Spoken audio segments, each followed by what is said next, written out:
This is my student support system. Keep watching, keep learning. Hello, welcome to my student support system. आज की इस class में हम एक नया सब्जेक्ट शुरू करने जा रहे हैं, साइकोलॉजी।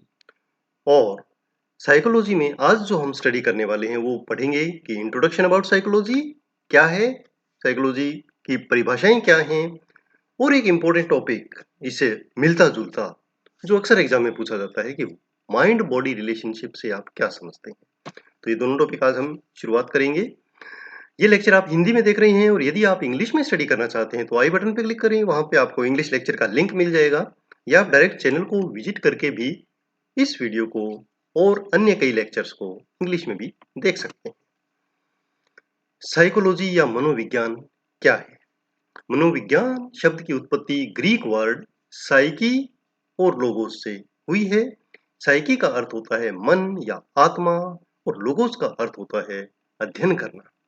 इसीलिए हम कह सकते हैं कि मनोविज्ञान का साहित्यिक अर्थ या शब्दकोश जो मीनिंग होता है वो ये हो सकता है मन का अध्ययन। लेकिन जो आधुनिक मनोविज्ञानी हैं वो ये कहते हैं कि यह केवल मन का अध्ययन नहीं है, बल्कि इसमें शरीर के साथ साथ मानव व्यवहार भी शामिल है। विभिन्न मनोवैज्ञानिकों ने कई परिभाषाएं दी हैं मनोविज्ञान की। उनमें से कुछ जो इम्पोर्टेंट है वो हम अभी चर्चा में लाएंगे और वही एग्जाम में लिखेंगे यदि एग्जाम में आती है तो पहली परिभाषा क्या कहती है कि मनोविज्ञान उस विज्ञान को कहते हैं या उस विज्ञान के रूप में परिभाषित करते हैं जो मानसिक प्रक्रियाओं और व्यवहार से संबंधित है। ये एक अच्छी परिभाषा है। और बाद में एक और परिष्कृत परिभाषा सामने आई है। वो क्या कहती है? वो कहती है कि मनोविज्ञान वह विज्ञान है जो मन, व्यवहार, मानसिक प्रक्रिया इन सब का अध्ययन करता है, और इस ज्ञान का उपयोग वो दूसरों की भलाई के लिए करता है। तो इस अध्ययन को हम मनोविज्ञान कहते हैं। तो ये जो परिभाषा है ये लेटेस्ट है और इसको हम अपने एग्जाम में लिख सकते हैं। इसमें सब कुछ ऐड कर दिया गया है, मन का अध्ययन, माइंड बॉडी का अध्ययन, व्यवहार, और उस ज्ञान का यूज अच्छे कार्यों के लिए किया जाए, तो वो साइकोलॉजी है। चलिए हम थोड़ा सा जान लेते हैं कि जो साइकोलॉजी है उसको स्पष्ट कर लेते हैं कि परिभाषाओं के अलावा थोड़ा सा डिटेल में अगर हम जाएं तो क्या होगा, क्या समझेंगे हम परिभाषा के बारे में, मनोविज्ञान के बारे में।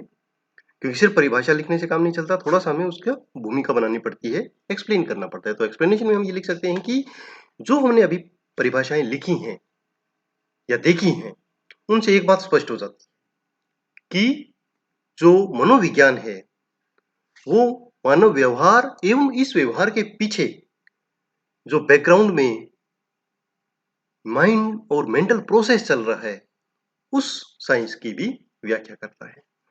मनोविज्ञान का अध्ययन हेल्थ वर्कर्स के लिए भी बहुत इंपॉर्टेंट है, स्पेशली डॉक्टर्स, नर्सेज। क्यों जरूरी है?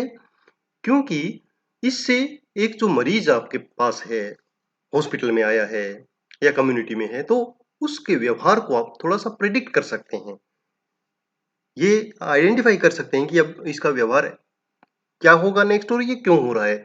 और यदि हम साइकोलॉजी के प्रिंसिपल्स को यूज करते हैं, इस स्टडी के नॉलेज को यूज करते हैं, तो हम कुछ हद तक उस व्यवहार को कंट्रोल कर सकते हैं। हिस्ट्री यदि देखें, इतिहास देखें साइकोलॉजी का, तो हमें समझ आएगा कि मनोविज्ञान के जनक या फादर ऑफ साइकोलॉजी हम किन्हें कहते हैं? विलियम वुंडेट। वुंडेट एक मेडिसिन के डॉक्टर थे और उन्होंने जो ह्यूमन कॉन्शियसनेस है उसको स्टडी करने के लिए कुछ एक्सपेरिमेंट करना चाहते थे, और इसी के लिए उन्होंने एक लेबोरेटरी प्रयोगशाला स्थापित की, मनोविज्ञान प्रयोगशाला 1880 में जर्मनी में। उसके बाद 1913 के आसपास जो अमेरिकी मनोवैज्ञानिक थे जॉन बी वाटसन, उन्होंने एक नया मूवमेंट चलाया, नई कॉन्सेप्ट्स दिए। उन्होंने कहा कि मनोविज्ञान, और उसी से क्या हुआ, मनोविज्ञान का जो फोकस था वो चेंज हो गया, मन से व्यवहार की तरफ चला गया। उनका मानना ये था कि जो आंतरिक जो मानसिक प्रक्रियाएं चलती हैं उनका अध्ययन ज़्यादा नहीं करना चाहिए, क्योंकि वो कॉन्क्रीट नहीं है, उनको मापा नहीं जा सकता, ऑब्जर्व नहीं किया जा सकता। ऑब्जर्व क्या किया जा सकता है? उन प्रक्रियाओं, उन प्रतिक्रियाओं के फलस्वरूप होने वाले व्यवहार को। तो उन्होंने बताया कि साइकोलॉजी में मेन हम ह्यूमन बिहेवियर, मनुष्य के व्यवहार को अध्ययन करते हैं, और उनका ये कॉन्सेप्ट, उनका ये मूवमेंट बिहेवियरिज्म के रूप में या व्यवहारवाद के रूप में जाना जाने लगा। अब हम एक इम्पोर्टेंट टॉपिक इसी में स्टडी कर लेते हैं, जो अक्सर साइकोलॉजी के क्वेश्चंस पेपर्स में आता है कि what is mind body relationship. मन और शरीर का जो रिलेशनशिप है वो क्या है? देखिए, जो हमने अभी परिभाषाएं देखी, जो हमने अध्ययन किया अभी तक इस लेक्चर में, तो उससे एक बात क्लियर हो जाती है कि पहले आरंभिक परिस्थितियों में मनोविज्ञान आत्मा या मन का अध्ययन माना जाता था, परंतु बाद में ये महसूस किया गया कि इनका अध्ययन मन या आत्मा नहीं किया जा सकता, क्योंकि ये कॉन्क्रीट नहीं है, ऑब्जर्व नहीं कर सकते इनको। तो ये माना जाने लगा कि जो व्यवहार है उसी का अध्ययन जो है वो परफेक्ट रहेगा मनोविज्ञान को यदि समझना है तो। और बाद में उन्होंने यह मानना भी पड़ा कि मन और जो आत्मा जो ठोस नहीं है, तो व्यवहार और इवन व्यक्ति की बॉडी, हाव भाव, उसकी पर्सनैलिटी और मानसिक प्रक्रियाएं, इन सब का अध्ययन मनोविज्ञान जो सब्जेक्ट है या विषय है उसमें शामिल किया जाना चाहिए। और जो आधुनिक मनोविज्ञानी थे उन्होंने ये भी बताया कि जो मनुष्य का व्यवहार है वो मुख्य रूप से दो बातों पर डिपेंड करता है। वो क्या क्या है? Mind and body. Mind means जो मेंटल प्रोसेस या मेंटल स्टेटस कंडीशन व्यक्ति की चल रही है, और बॉडी मीन्स हमारा शरीर, फिजिकल कंडीशन व्यक्ति की कैसी है। उन दोनों पर मनुष्य का व्यवहार आधारित होता है। एक व्यक्ति अपनी मानसिक प्रक्रिया के आधार पर एक ही समय में अलग अलग परिस्थितियों में अलग अलग वो प्रतिक्रियाएं देता है या व्यवहार करता है। एक समय एक परिस्थिति है और उसकी मेंटल कंडीशन अलग है, तो वो अलग प्रतिक्रिया देगा। और सेम परिस्थिति हो, परंतु मेंटल जो प्रक्रिया है, मेंटल जो प्रोसेस है वो अलग है, स्ट्रेस है, दुखी है, क्रोध है, तो वो अलग रेस्पॉन्स देगा। इसी प्रकार यदि शारीरिक जो कंडीशन है वो अलग है, तो वो अलग प्रतिक्रिया देगा सेम जो स्टिमुलस है या सेम परिस्थिति है उसका। तो इसे हम ये समझ सकते हैं कि जो हमारा मन है और बॉडी है, इनका मनुष्य के व्यवहार पर बहुत अधिक प्रभाव पड़ता है, और इनका आपस में एक दूसरे पर भी प्रभाव पड़ता है।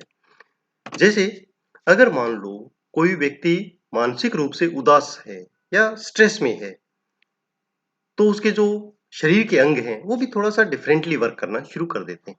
एग्ज़ाम्पल हम ले सकते हैं कि टेंशन में क्या होगा, स्ट्रेस में क्या होगा, व्यक्ति का हार्ट रेट चेंज हो सकता है। जो गैस्ट्रोइंटेस्टाइनल ट्रैक्ट है उनकी मूवमेंट्स चेंज हो सकती हैं, कुछ हार्मोन्स के चेंजेस के कारण। इसी प्रकार यदि व्यक्ति का शरीर में कोई प्रॉब्लम है, कोई बीमारी, कोई पेन हो रहा है, तो वो उसके मानसिक स्टेटस पे भी प्रभाव डालेगी, और उसका सोचने का तरीका, किसी परिस्थिति के प्रति रिस्पॉन्स करने का तरीका चेंज हो जाएगा। तो जो हमारे मनोवैज्ञानिक हैं आधुनिक, वो ये मानते हैं कि मानव शरीर और मानव मन अलग-अलग नहीं, वे एक दूसरे से जुड़े हुए हैं और एक दूसरे को प्रभावित करते हैं, और अल्टीमेटली वो मनुष्य के व्यवहार को प्रभावित करते हैं। और इसी रिलेशन या संबंध को हम माइंड बॉडी रिलेशनशिप या मन शरीर संबंध जानते हैं। तो ये आप एग्जाम में अच्छी तरह एक्सप्लेन करके लिख सकते हैं, तो आपका full marks mind body relationship पे मिलने वाला है। Thank you students. ऐसे ही उपयोगी वीडियोस देखने के लिए आप चैनल को सब्सक्राइब कर सकते हैं, फेसबुक पेज लाइक कर सकते हैं, और नोट्स बनाने के लिए विजिट करना ना भूलें mynursingstudents.blogspot.com। फॉलो कर सकते हैं मुझे ट्विटर पर भी, इंस्टाग्राम पर भी, और Facebook group nursing notes join कर सकते हैं। Thank you, have a nice day.